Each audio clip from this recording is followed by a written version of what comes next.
ஓம் சாய்ராம். இன்றைய சாயி பொன்மொழி. பகவான் ஸ்ரீ சத்ய சாய் பாபாவின் பொற்பாத கமலங்களை பணிந்து இந்த 100வது ஆண்டு வைபவத்துல பகவானுக்கு நம்ம அனைவரும் இணைந்து என்ன சமர்ப்பிக்கலாம் அப்படின்னு நம்ம யோசிச்சோம்னா, பகவானுக்கு என்ன கொடுக்கலாம், எதை கொடுத்தால் அவரை மகிழ்விக்கலாம். நம்மிடம் இருந்து அவர் பொண்ணையோ பொருளையோ எதிர்பார்க்க போவதில்லை. ஆனா சுவாமி நமக்கு நிறைய விஷயங்கள் கற்றுக் கொடுத்துருக்கிறார். அதுல இருந்து நம்ம ஒரு சிலதை கடைபிடித்தோம் அப்படின்னாலே சுவாமி மகிழ்ச்சி அடைவர்.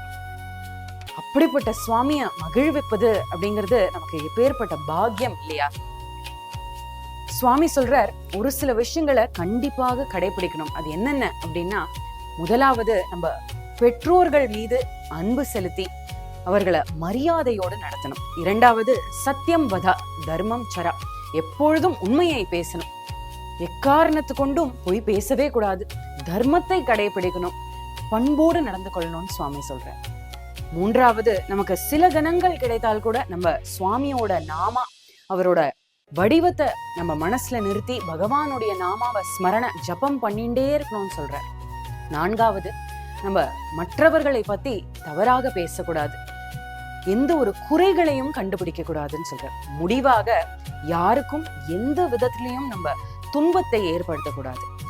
ஒரு சமயம் சுவாமி கிட்ட கேட்கிறப்ப சொல்றார், சுவாமி எனக்கு ஹாப்பி பர்த்டே அப்படின்ற விஷஸை விட இதெல்லாம் நீங்க கடைபிடித்தேனாலே எனக்கு ரொம்ப ஆனந்தமாக இருக்கும்.